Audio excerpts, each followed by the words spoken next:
नमस्कार दोस्तों। अशोका आईएएस में आपका एक बार फिर से स्वागत है। जैसा कि आप लोगों के द्वारा जैसा मांग किया गया कि सर जीएस तथा करंट अफेयर दोनों सबसे इम्पोर्टेंट होते हैं किसी भी एग्ज़ाम के लिए, तो हमने आपको करंट बेस्ड जीएस या जीएस बेस्ड करंट दोनों देने का प्रयास किया है। पिछला वीडियो हमने ईरान, भारत तथा चाबहार के मध्य क्या चीज़ें हुआ इस पर दिया। यदि आपने ध्यान से उस वीडियो को देखा हो तो उसमें आपको कई चीज़ें, इतिहास, भूगोल, संविधान, आईआर, सारी चीज़ें एक साथ चलती हैं।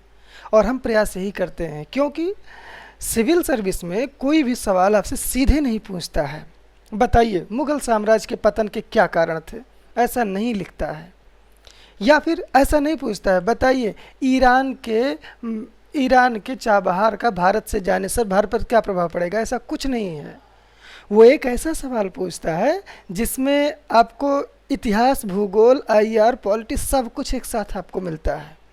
इसलिए आप पढ़ाई इस तरह से पढ़ें कि सारे सब्जेक्ट एक ही क्वेश्चन पर आधारित होकर कैसे चलाए जाते हैं, इस चीज़ को जरूर ध्यान रखिएगा। तो आज जो हम वीडियो लेके आए हैं, ये वीडियो एक सीरीज होगा। और ये सीरीज़ किसका होगा? ये सीरीज़ होगा मध्यकालीन भारत में एक साम्राज्य था जिसका नाम आपने सुना होगा, मुग़ल साम्राज्य। और ये मुग़ल साम्राज्य जिसकी स्थापना बाबर करता है, बाबर से लेकर औरंगजेब के 3 मार्च 1707 की मृत्यु तक हम आपको इसका सांस्कृतिक, राजनीतिक, आर्थिक इतिहास को बताते हुए आगे लेके चलेंगे। क्योंकि जब मैं प्रीवियस पेपर यूपीएससी का देख रहा था तो वहाँ पे बाबर से, अकबर से या जहांगीर से, आदि जगहों से कहीं ना कहीं सवाल ठीक ठाक पूछ के रखा है। तो हमने सोचा कि क्यों ना इसको और बेहतर ढंग से बताया जाए ताकि पीसीएस हो या आईएएस हो, दोनों में आप बेहतर गेन कर सकें नंबर को।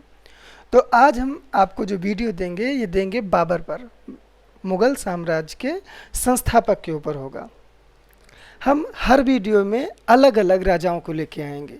एक ही वीडियो में सारा मुग़ल सल्तनत साम्राज्य ख़त्म कर दें, ये उचित नहीं लगता है। अधिक से अधिक चीज़ें आपको आएँ, इसलिए हमने इसको पार्ट वाइज विभाजित कर रखा है। तो आज हम जो आपको बताएंगे वो होगा बाबर। नाम आपने सुना होगा, और यदि हम इसको बराबर बातों में बोलें तो इसका पूरा नाम था जहीरुद्दीन मोहम्मद बाबर। इसका पूरा नाम जहीरुद्दीन मोहम्मद बाबर था। 14 फरवरी 1483 को इसका जन्म हुआ। कहाँ पर जन्म हुआ? सबसे कहा जाता है कि इसका जन्म फरगाना में हुआ। ये फरगाना कौन सी चीज़ है? तो अगर जो आप ये जानना चाहें कि सर फरगाना कौन सी चीज़ है, तो आधुनिक मैप में यदि आप उज़्बेकिस्तान को देख रहे हैं तो उज़्बेकिस्तान में जो ताजिकिस्तान के पास में स्थित ये वाला क्षेत्र है, जो रेड कलर आपको दिख रहा है पॉइंट, ये आपका फरगाना है। इसी फरगाना में इसके पिता थे जिनकी उपाधि मिर्ज़ा थी, मिर्ज़ा उमर शेख थे, और इनकी माता थी कुतुल निगार। इन्हीं दोनों के से जन्म लिया जहीरुद्दीन मोहम्मद बाबर ने। ये फरगाना उज़्बेकिस्तान में है। इसी उज़्बेकिस्तान के पश्चिम में उस समय का सबसे बड़ा सांस्कृतिक केंद्र था। क्या आप उस सांस्कृतिक केंद्र का नाम बता सकते हैं? ये जानते हो तो ठीक है, और नहीं जानते हैं तो जान लीजिए। उस सांस्कृतिक केंद्र का नाम था समरकंद। नाम आपने सुना ही होगा। आज समरकंद और फरगाना दोनों उज़्बेकिस्तान में हैं।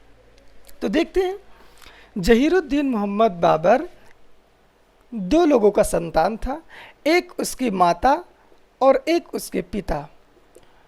जो माता थी वो चंगेज़ खान की वंशज थी। चंगेज़ खान की वंशज कौन थी? माता। और पिता कौन थे? तैमूरी थे। आपको पता होना चाहिए कि जैसे जैसे उमर शेख मिर्ज़ा जो इसके पिता थे, ये तैमूरी वंश के थे, और चंगेज़ खान माता की तरफ से थी। ये 5वां वंशज था तैमूर का और 14वां वंशज था चंगेज़ खान का। लेकिन जो बाबर था, इसको जो हमने मुग़ल कहा है, ये अपने आप को मुग़ल नहीं कहलवाना पसंद करता था, ये अपने आप को तैमूरी कहलवाना पसंद करता था, और अपने आप को तैमूरी वंश अक्सर कहता था। जब मुग़ल साम्राज्यों का प्रसार था तो मुगलों को मुगल नहीं कहा जाता था, तैमूरी कहा जाता था। इसका कारण क्या है, क्यों ऐसा था? तो जान लीजिए, चंगेज़ खान 1220-21 के समय इल्तुतमिश जब हमारे देश में राजा था, सिंध के क्षेत्र में आया था, और यही सिंध के क्षेत्र में उसने जलालुद्दीन मंगबरनी का पीछा करते हुए आया था। वो क्यों आया था, कैसे था, ये चीज़ें हम आपको सल्तनत काल में बताएंगे। फिलहाल अभी जान लीजिए कि ये वही चंगेज़ खान था जिसके वंशज उसकी माता थी, जिसका नाम था कुतलुग निगार, और पिता तैमूर की तरफ के थे। कौन से तैमूर? वही तैमूर जिन्होंने 1398 में दिल्ली पर आक्रमण किया था। आपको पता ही होगा उस समय एक तुगलक वंश का शासक था। आप कमेंट में बताइएगा वो कौन सा तुगलक था जिसके समय में तैमूर लंग ने भारत पर आक्रमण किया था। फिलहाल जब बाबर का जन्म 14 फरवरी 1483 को हुआ फरगाना में, तो उमर शेख मिर्ज़ा की मृत्यु के बाद में ये फरगाना का शासक बना। और फरगाना का शासक जब ये बना उस समय इसकी उम्र टोटल 12 वर्ष की थी। मतलब कि ये 1494 में बना फरगाना का शासक। इतने कम उम्र में जब बाबर शासक बन गया तो इसके कई सारे भाई, सगे बंधु आदि लोगों ने इसके ऊपर आक्रमण करना शुरू किया। फिलहाल उनसे वो किसी तरह बचता रहा, और बचते बचाते वो एक काम में ज़रूर लगा रहा। फरगाना का शासक तो ये बना, लेकिन उस समय का सबसे बेहतरीन जो जगह थी उसका नाम था समरकंद। समरकंद को पाने का उसका बड़ा महत्वाकांक्षा था, और वो अपने जीते जी ये चाहता था कि मैं समरकंद का शासक बन जाऊं। इसके लिए उसने समरकंद को टोटल 2 बार जीता। पीसीएस ने पूछा है, याद रखिएगा, कितनी बार जीता? 2 बार जीता, और दोनों बार उसके हाथ से निकल गया।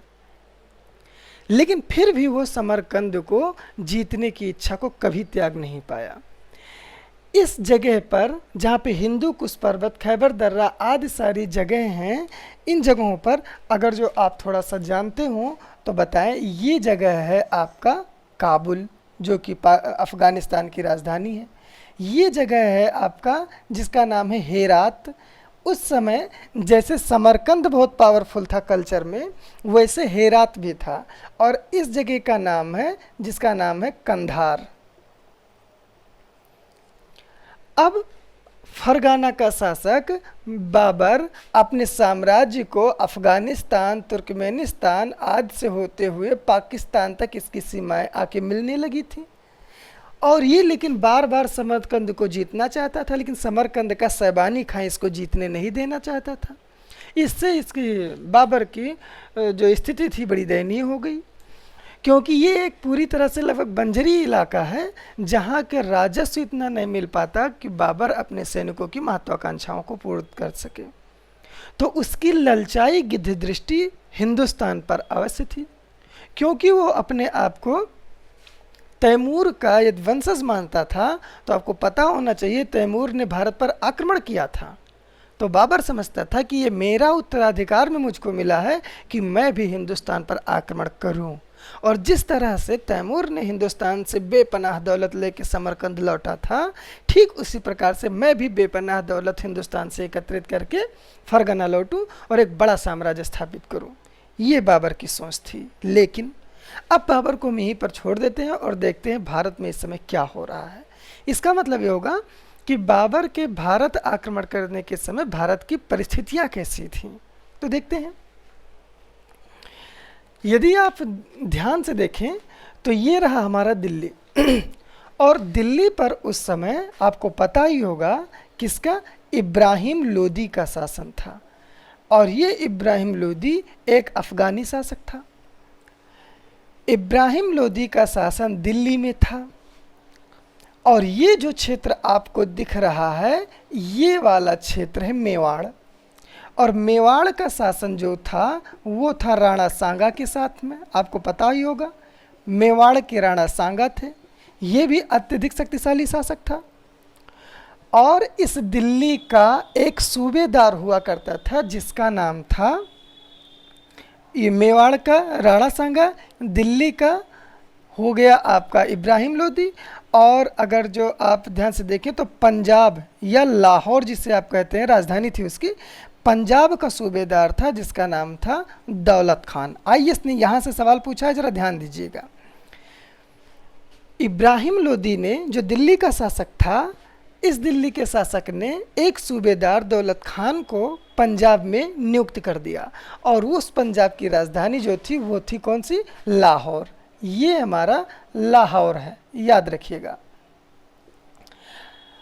लाहौर का शासक जो था सूबेदार दौलत खान, वो चाहता था कि हम यहाँ के निष्कंटक राज्य बना लें, लेकिन बिना इब्राहिम लोदी के लाहौर पूरी तरह से स्वतंत्र हो नहीं सकता था, क्योंकि इब्राहिम लोदी लाहौर को पूरी तरह छोड़ना नहीं चाहता था। दूसरा बात, इब्राहिम लोदी का एक लड़का था आलम खान, वो भी दिल्ली सल्तनत की गद्दी को अपने रूप में देखता था और वो राजा बनने को आतुर था, लेकिन इब्राहिम लोदी मर ही नहीं रहा है तो उसका लड़का शासक कैसे बने? इसलिए उसके लड़के ने लाहौर जाकर दौलत खान से संधि कर ली। और इधर जो था आपकी मेवाड़ का शासक राणा सांगा, ये चाहता था कि मैं दिल्ली पर शासन करूं और एक हिंदू राज्य व्यवस्थित करूं, लेकिन इब्राहिम लोदी को राणा सांगा अकेले हरा नहीं सकता था। इसलिए राणा सांगा ये चाहता था कि यदि इब्राहिम लोदी कमज़ोर हो जाए तो हम अपनी सेना को बाकायदा हिंदुस्तान में बढ़ा सकते हैं। अब ये बात हो ही रहा था कि दौलत खान, आपने नाम सुना, पंजाब का सूबेदार, और राणा सांगा यानी कि मेवाड़ का शासक, ये दोनों चाहने लगे कि ये दिल्ली कमज़ोर हो जाए तो हम अपने शासन को बढ़ा लेंगे। और दिल्ली कमज़ोर कैसे हो ये भी जरा जान लीजिए। अब इसको कमज़ोर करने के लिए इन दो शासकों ने, मतलब कि दौलत खान ने और राणा सांगा ने, इब्राहिम लोदी के खिलाफ षड्यंत्र रचना शुरू किया। और इस षड्यंत्र का जो सबसे बड़ा मोहरा था वो था आपका जहीरुद्दीन मोहम्मद बाबर। कैसे? जहीरुद्दीन मोहम्मद बाबर अफ़गानिस्तान में खार खाए बैठा है कि मुझे तो पैसा ही नहीं मिल रहा, मैं करूँ का, और मैं हिंदुस्तान पे आक्रमण करना चाहता हूँ, लेकिन हिंदुस्तान में तो इब्राहिम लोदी जैसे अफ़गान का शासन है जो कि प्रथम अफ़गान शासन था, और हिंदुस्तान पे ऐसे आक्रमण किया नहीं जा सकता। तो हुआ क्या कि बाबर ने हिंदुस्तान पर आक्रमण करने की योजना बनाई, और उसी योजना के दौरान दौलत खान, याद रखिएगा कौन कौन है, ये अक्सर आज पूछ लेता है, पंजाब का शासक दौलत खान ने क्या काम किया, अपने पुत्र, किसको? पुत्र के नेतृत्व में, याद रखिएगा, पुत्र के नेतृत्व में एक दल भेजा, और इसका पुत्र था जिसका नाम था दिलावर खान। तो याद रखिएगा, पीछे से ऐसे सवाल बाकायदा पूछ चुका है कि दौलत खान ने अपने पुत्र के नेतृत्व, दिलावर खान के नेतृत्व में एक दूत मंडल कहाँ भेजा? बाबर के पास भेजा, और कहा आप आइए और इब्राहिम लोदी पर आक्रमण करिए। इसी समय, ठीक इसी समय, राणा सांगा का भी दूत मंडल जाकर किससे मिला? बाबर से, और कहा आप हिंदुस्तान पे आके आक्रमण करिए। बाबर इस बात को लेकर बड़ा चिंतित हुआ कि अरे हिंदुस्तान के ही लोग कह रहे हैं आइए हिंदुस्तान पे आक्रमण करिए, बड़ी बात थी। अब बाबर को और क्या चाहिए? अब वो निकल पड़ा हिंदुस्तान पर आक्रमण करने के लिए, और वो हिंदुस्तान पर आक्रमण करने के लिए आ चुका। अब हम इसको मिटाल के थोड़ा आगे चलते हैं। अब बाबर हिंदुस्तान आ रहा था। 1524 के आसपास में उसने भेरा पर आक्रमण किया। भेरा एक किला था मुल्तान के पास, और बाबर अपने तुजुक में लिखता है, तुजुक ए बाबरी में, कि मैंने पहली बार तोप या बारूद का जो यूज़ किया वो भेरा के किला के रूप में 1519 के आसपास में मैंने किया। फिलहाल जैसा भी हो, तो बाबर भारत आ चुका है। 1526 तक आते आते बाबर लाहौर तक पहुंच चुका था। लाहौर का शासक दौलत खान और दिलावर खान, इन सारे लोगों को हरा चुका था बाबर, और हराने के बाद में अब बाबर की सीमा रेखा दिल्ली के शासक इब्राहिम लोदी से मिलने लगी। इब्राहिम लोदी और जब बाबर की आपस में सीमाएं मिलने लगी तो युद्ध होना अपरिहार्य हो गया। इसके लिए बाबर बाबर भारत पर आक्रमण करने के लिए आया। और हाँ, याद रखिएगा, इतना हम आपको थोड़ा सा बता दें, और जब आक्रमण होने लगा, आक्रमण हुआ, कहाँ पर हुआ, ये वो क्षेत्र है, ये जो पी नाम हमने आपको ये पॉइंट ब्लैक वाला दिया है, इस क्षेत्र का नाम है पानीपत। आईएएस की मुख्य परीक्षा में एक सवाल पूछा हुआ था, क्या कारण है कि जितने भी युद्ध हुए वो सारे के सारे पानीपत में ही हुए, ज़्यादातर युद्ध पानीपत में हुआ। तो उसका रीज़न यहाँ से शुरू होने को होता है कि देखिए, दिल्ली पर शासन इब्राहिम लोदी का, लाहौर के आसपास का शासन किसका हुआ, बाबर का। और इन दोनों की सीमाएं मिलने लगी, और जब मिलने लगी तो लाहौर से सेना आएगी दिल्ली की तरफ, और दिल्ली की सेना जाएगी लाहौर की तरफ, और ये दोनों सेनाएं जहां पर मिलेंगी जिस मैदान में, उस मैदान का नाम क्या होगा, पानीपत। मतलब कि सीधा सा तात्पर्य ये हुआ कि इस पानीपत के पहले युद्ध में इसलिए यहीं पर हुआ क्योंकि इसकी भू स्थिति यहीं पर है, और एक ऐसे जगह पर स्थित है कि हमेशा आक्रांता जिधर से आए और जिस पर आक्रमण करने के लिए आए, उन दोनों के मध्य एक विस्तृत मैदान होने के कारण सारे के सारे युद्ध यहीं पर हुए। इसके और सारे कई रीज़न हैं, लेकिन ये इसका महत्वपूर्ण कारण था। तो अप्रैल 1526 में बाबर की सेना और इब्राहिम लोदी की सेना कहाँ पर टकराई, पानीपत में टकराई। पानीपत आज कहाँ है, हरियाणा में है। पानीपत, सोनीपत, हर जगह। 1526 अप्रैल 1526 को बाबर ने क्या काम किया। बाबर इस बात को बाकायदा जानता था कि हिंदुस्तान की सेना बहुत शक्तिशाली है, और वो अपने तुजुक के बाबरी में लिखता भी है कि इब्राहिम लोदी की सेना लगभग 1 लाख से ऊपर थी और कई सारे हाथियाँ थीं। लेकिन इब्राहिम लोदी की बात है, यदि हम आपसे बताएं तो इब्राहिम लोदी को पता ही नहीं था कि आखिर बाबर किस जगह पर है। और इधर बाबर ने क्या काम किया, एक पद्धति थी जिसका नाम था, उसने रखा था तुलगुमा पद्धति। ये तुलगुमा पद्धति उसने अपने उज्बेकों से सीखा था। ये उज्बेक कौन है, ये उज्बेक इसी उज्बेकिस्तान के कुछ ऐसे मूल निवासी थे जो इस पद्धति का यूज़ करते थे। बाबर ने क्या काम किया, अपना एक सेना की टुकड़ी पानीपत के शहर में रखा, और एक सेना की टुकड़ी अपने साथ में रिजर्व रखा, और 2 टुकड़ियों को पानीपत के पीछे से और बगल खड़ा कर दिया। अब जब 21 अप्रैल को जैसे ही इब्राहिम लोदी की सेना पानीपत में पहुंचती है, तो याद रखिएगा, इस सेना के पीछे भी बाबर की सेना खड़ी है और इसके बगल में भी बाबर की सेना खड़ी है। और सामने की तरफ क्या होता था, एक गड्ढा खूब चौड़ा और बड़ा खुदवाया जाता था।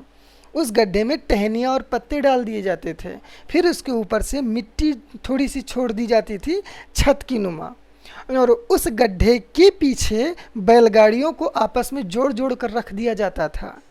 और इस बैलगाड़ियों के बीच में जो जगह बस्ती थी, उस पे बाबर के बंदूकची और तोपची अपना तोप और बंदूक रख के गोली मारते थे। ये सारा पद्धति इब्राहिम लोदी को पता नहीं था, वो यही समझता था कि छापा मार युद्ध करके अपना लौट जाएगा। अब जैसे इब्राहिम की सेना बीच में आती है, पीछे से बाबर की सेना और बगल से बाबर की सेना उसके ऊपर आक्रमण कर देती है। और जब पीछे और बगल से आक्रमण हो रहा होता है तो सेना पक्का है सामने की ओर भाग के आएगी। अब वो लोग सामने बाबर की ओर आ रहे थे, उन्हें क्या पता कि आगे गड्ढा है। अब उनकी ज़्यादातर सेनाएं या कुछ भी थी, पहली बात तो गड्ढे में चली गई। लेकिन जब उनकी सेना सामने की ओर आ रही थी तो बाबर के तोपची उस्ताद क्या नाम था उनका नाम शायद भूल रहे हैं, उस्ताद तोपची था उस्ताद उमर खां, एक बार जरा देख लें गलती ना हो। उस्ताद अली और उस्ताद मुस्तफ़ा 2 व्यक्ति थे। ये आपसे पीछे अक्सर पूछ लेता है, इसलिए याद रखिएगा। उस्ताद, एक नाम था उस्ताद अली और मुस्तफ़ा, 2 नाम थे। ये दोनों तोपची थे और निशानेबाज थे। इन दोनों की तोपों ने पानीपत के युद्ध में बुरी तरह से ख़त्म कर दिया इब्राहिम लोदी की सेना को, और इब्राहिम लोदी हार गया। और ये दिल्ली सल्तनत का एकमात्र ऐसा शासक हुआ जो युद्ध भूमि में मारा गया, ख़त्म हो गया। अब बाबर पानीपत से होती हुई दिल्ली और दिल्ली से होते हुए आगरा, आगरा तक का सारा क्षेत्र बाबर का हो गया। कनिष्क के मरने के बाद बाबर पहला ऐसा शासक हुआ जिसके साम्राज्य में कांधार, काबुल, हेरात और यहाँ बिहार तक का और ये राजस्थान तक का इतना बड़ा क्षेत्र बाबर के हथियार साथ में आया। अब फिलहाल पानीपत के पहले युद्ध में तुलगुमा पद्धति के माध्यम से मुस्तफ़ा और अली तोपची के सहयोग से बाबर पानीपत को जीत चुका था। लेकिन समस्या क्या हुई, अब बाबर यहाँ तक तो पहुँच चुका था, लेकिन समस्या ये थी कि राणा सांगा यहाँ पर बराबर बाबर पर निगाह डाले हुए था। अब बाबर अपने तुजुक में कहता है, नहीं नहीं नहीं, मुझे काबुल की गरीबी एकदम नहीं पसंद है, मैं काबुल अब नहीं लौटना चाहता हूँ। इसका मतलब क्या हुआ, बाबर अब भारत में रहना चाहता है, लेकिन बाबर को भारत में रहना है तो राणा सांगा से लड़ना होगा। लेकिन राणा सांगा से लड़ने का कोई मौका तो होना चाहिए, और मौके की उसने भुना लिया। और मौके में उसने क्या भुनाया, जरा देख लेते हैं। इब्राहिम लोदी को ख़त्म करने के बाद में उसने क्या काम किया, राणा सांगा के पास मैसेज किया कि आपने एक गलती किया है। राणा सांगा ने कहा, बताइए कौन सी गलती किया है। उन्होंने कहा, बाबर ने, कि जब मैं युद्ध कर रहा था पानीपत का तो आपने मेरी सहायता क्यों नहीं की, जबकि जब आपका दूत हमसे मिला था तो उसने कहा था कि हम सहायता करेंगे। राणा सांगा ने कहा, नहीं, ऐसे हमने कुछ नहीं किया है। बाबर ने कहा, नहीं, आपने किया तो है ही है, अब इसका अंजाम आपको भुगतना पड़ेगा। और इसके लिए राणा सांगा के खिलाफ दूसरा युद्ध लड़ना पड़ा, खानवा का युद्ध, और ये हुआ 1527 में। आगरा की निकट इसी जगह पर 40 किलोमीटर दूर जगह पर है जिसका नाम है खानवा, वहीं पर पड़ता है कहीं आसपास में। इस खानवा के युद्ध में खानवा का जो युद्ध हुआ, इस युद्ध में दो लोग थे। एक तरफ था राणा सांगा जो कि मेवाड़ का शासक था, और एक तरफ था जिसका नाम था बाबर। तो बता दें, राणा सांगा की तरफ से कुछ अफगानी भी लड़े थे कि किसी तरह बाबर निकल जाए। राणा सांगा की तरफ से मेवात का शासक हसन खान मेवाती भी लड़ा था। ऐसे कई सारे शासक थे जो इसका साथ दिए थे। इसकी वजह से राणा सांगा की जो अमाउंट ऑफ आर्मी थी वो बाकायदा खूब बड़ी हो गई, जबकि बाबर की सेना उतनी की उतनी ही रह गई, थोड़ा सा केवल बढ़ा था। अब बाबर जब इस पर आक्रमण करने के लिए चला तो बाबर की सेनाओं ने ये सोचकर रुक गए कि इतनी बड़ी सेना से कौन लड़ेगा, इसलिए उन्होंने कहा कि हम नहीं लड़ेंगे। ठीक उसी प्रकार से जैसे सिकंदर की सेना ने कह दिया था हम नहीं लड़ेंगे। फिलहाल बाबर ने कहा कि अब लगता है कि राजनीति से काम नहीं चलने वाला है, धर्म को उपयोग करना पड़ेगा। और धर्म का उपयोग करने के लिए इसी खानवा के युद्ध में बाबर ने जिहाद का नारा दिया, और जिहाद से तात्पर्य होता है धर्म युद्ध। और धर्म युद्ध वो होता है कि जिसमें अब मैं तो आपकी पूरी तकरीर ही नहीं सुना सकता, लेकिन इतना ज़रूर बताऊंगा कि जिहाद से सीधा सा तात्पर्य ये था कि बाबर अपने सारे जो शराब पीता था उन बर्तनों को तोड़ डाला। एक कर होता था मुसलमानों के ऊपर जो लगता था, जिसका नाम था तमगा, नाम आपने सुना ही होगा। तमगा नामक कर था, इस कर को भी हटा दिया और वायदा किया कि अल्लाह करे यदि हम इस युद्ध को जीत जाएं तो जो दारुल कुफ्र है हम इस दारुल को इस्लाम में बदल देंगे और अल्लाह ताला हमें वहाँ पर सीधे जन्नत दिखाएंगे। ऐसे कई सारी बातें किया, और करने के बाद में इनकी भुजाएं फड़क उठी बाबर की सेनाओं की, और बोला कहाँ लड़ाई करना है, बोला खानवा में। और खानवा में जाके बाबर की सेना ने राणा सांगा से युद्ध किया, और राणा सांगा बुरी तरह पराजित हुआ। पराजित होने के कुछ समय बाद उसकी मृत्यु हो जाती है, और खानवा का युद्ध करने के बाद में अब बाबर की सीमा यहाँ तक आ मिलती है। इसकी सीमा जैसे जैसे बढ़ती जा रही थी तो अब ये वाला सारा का सारा क्षेत्र किसका था, बाबर का था। ये है आपका चंदेरी, नाम आपने सुना ही होगा, और इधर आपका यूपी और बिहार है। अब बाबर और हाँ, याद रखिएगा, जिहाद का नारा दिया, तमगा कर को हटा दिया और स्वयं की उपाधि क्या ली? गाजी। और गाजी का अर्थ होता है 1000 काफिरों को मारने वाला। आपको बताएं, पानीपत के बाद में जब बाबर जीता था तो उसने काबुल के प्रत्येक व्यक्ति को, याद रखिएगा, एक चांदी का सिक्का दिया था। किसका सिक्का? चांदी का सिक्का। और उस सिक्का का क्या नाम था? शाहरुख। और हाँ, ये शाहरुख आपका यूपीपीसीएस मेंस में जाके पूछा हुआ है कि शाहरुख नामक सिक्का किसने चलाया? तो शाहरुख नामक सिक्का बाबर ने काबुल में चलाया। और जब इस काबुल में चांदी का सिक्का शाहरुख ने चला के प्रत्येक निवासी को एक एक चांदी का सिक्का दिया, तो इस चांदी के सिक्के के दिए जाने के कारण बाबर को लोगों ने एक उपाधि दे दी जिसका नाम पड़ा था कलंदर। और इसी युद्ध के बाद में उसने पादशाह की उपाधि धारण किया। फिलहाल आगे चलते हैं। खानवा का युद्ध हो चुका है। अब चंदेरी में एक समस्या हुई। अगला जो तीसरा युद्ध इसका महत्वपूर्ण होता है वो होता है तीसरा, जिसका नाम होता है चंदेरी का युद्ध। और ये होता है 1528 में। चंदेरी का जो शासक होता है उसका नाम आप लोग जानते ही होंगे।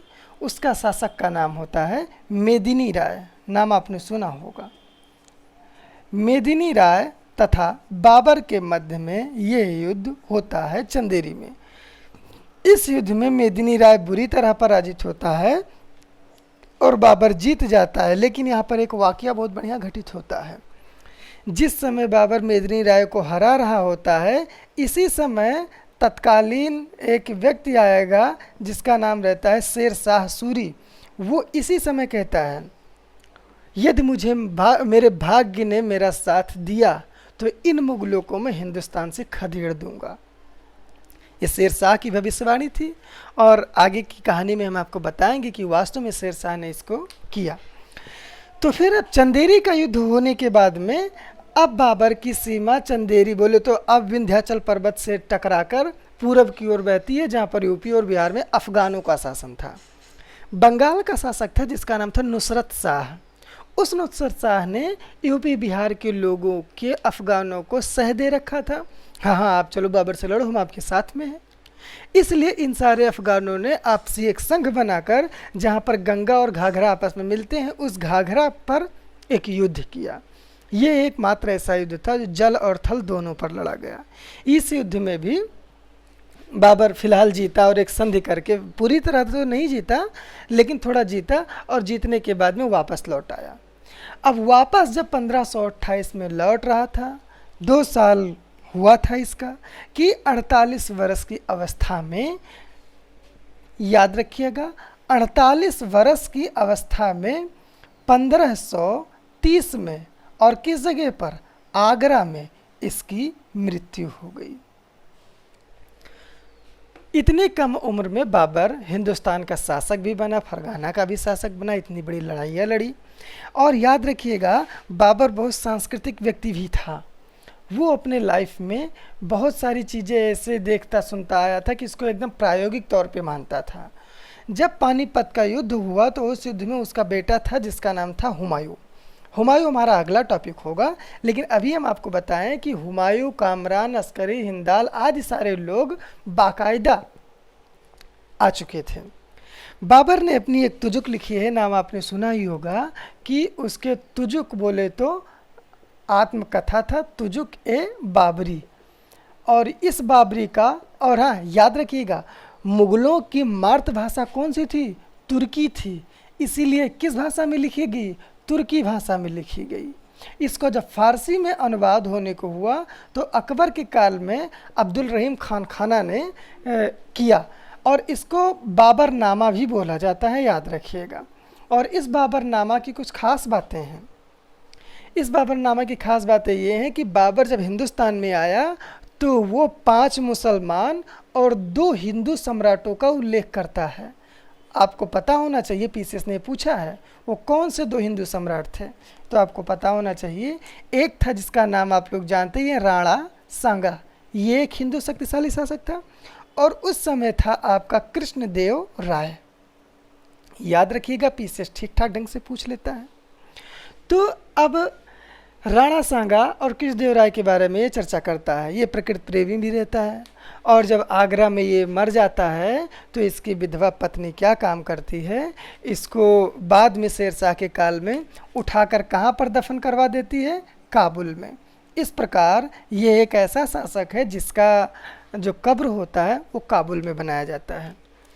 तो पानीपत के पहले युद्ध में आपने देखा कि तोपों का भारत में पहला प्रयोग हुआ। हालांकि इसका मतलब ये नहीं कि भारत में पहले से बारूद था ही नहीं, बाकायदा तरीके से था।